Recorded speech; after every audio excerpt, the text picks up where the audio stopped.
My Uncle Sebastian Cross has a ruler, a thick, heavy one. It's not for measuring architecture, it's exclusively for my ass. I was 17 when I got caught in a puppy love romance. He bent me over his lap, pinned me down, and used that ruler to light up my backside. Whack. After every strike, he'd ask in that low, terrifyingly calm voice, "Tell Uncle, were you wrong?" Sebastian hit slow, deliberately slow. His massive hand gripped the back of my neck, holding me like I was a helpless chick. My ass, bare and exposed to the cool air, clenched tight, waiting for the impact. When he hit hard, it burned like hellfire. Because I was clenched so tight, the pain mixed with a weird numbing itch. It was humiliating. So fucking humiliating. I swore to myself, when I get rich, I'm going to bend Sebastian Cross over my lap, yank his pants down, and spank him until he cries. "Nico, what are you thinking about?" His voice cut through my revenge fantasy. "Thinking about your ass." I squeezed out 2 fake tears, deliberately wiping them on Sebastian's pristine, expensive dress pants, and whined a fake apology. "Sebastian, Uncle, I know I was wrong. Please stop hitting me. No discipline," he muttered. The cold ruler tapped against my skin again. It felt like his gaze, chilly and dangerous. "Call me Uncle." I almost laughed out loud. What kind of fucking uncle is he? What kind of uncle gets hard while spanking his nephew? His thigh muscles were rock hard under me. It was uncomfortable as hell. Old pervert. Sebastian's hand started rubbing the back of my neck, his tone shifting to something deceptively gentle. "Tell Uncle about that girl. What do you like about her?" I thought for a second. "She's hot. Did you kiss her?" A weird sense of competitiveness flared up in my gut. "Yeah, we made out." We hadn't. I hadn't even held her hand before Sebastian caught me. The hand on my neck tightened instantly. "Tell Uncle Nico, what does a kiss feel like?" His voice dropped an octave, vibrating against my chest. "Did it feel good?" I gritted my teeth and lied through them. "Yeah, felt fucking amazing." The ruler came down hard. Crack. My skin screamed. I grabbed a handful of his trousers, sucking in a sharp breath. Sebastian dropped the ruler. His thumb pressed hard against my lips,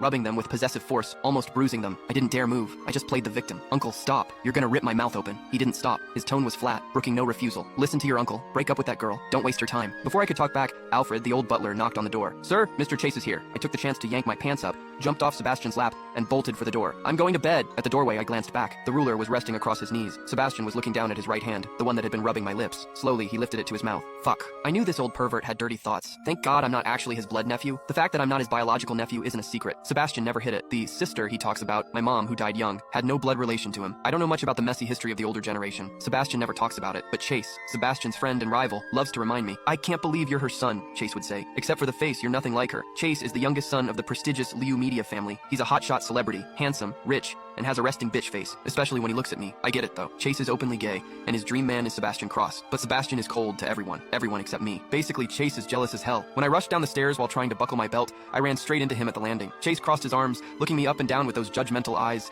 finally landing on my unfastened pants. He sneered. "Did he fuck you?" I smirked, fiddling with my belt buckle like a total punk. "You got it backward." Chase froze. His face went pale like he'd been struck by lightning. "What?" I smiled sweetly. "Yeah, it's exactly what you're thinking." I reached out and patted his smooth, celebrity face, acting like a thug. "Stop crushing on Sebastian. Crush on me instead. I can make you happy too. If you don't believe me, ask Sebastian how good I made him feel." Just as the words left my mouth, a light chuckle drifted down from the top of the stairs. My face went pale too. Sebastian's voice pressed down on us like heavy fog. "Chase, you can go home. Nico, come back up here. Uncle wants to show you exactly how good it feels." After reading boring-ass Bible verses to Sebastian on the 4th floor all night, I obediently broke up with Chloe the next day. My excuse was, my uncle won't let me. Chloe slapped me and called me a daddy's boy. She knows nothing about Sebastian's depravity. If that old pervert really wants me with his level of control, I'd never escape his palm. To fight back, you need capital. I have zero. Everything I have, Sebastian gave me. He is the landlord, the bank, the god. His only requirement is that I obey. Sebastian found me when I was 12. Back then, I had rainbow-colored hair and was running the streets in the poorest district of the city, a little gutter rat. Sebastian's black Mercedes pulled up. His polished leather shoes stepped onto the filthy pavement. He stared at me for a long time, frowned,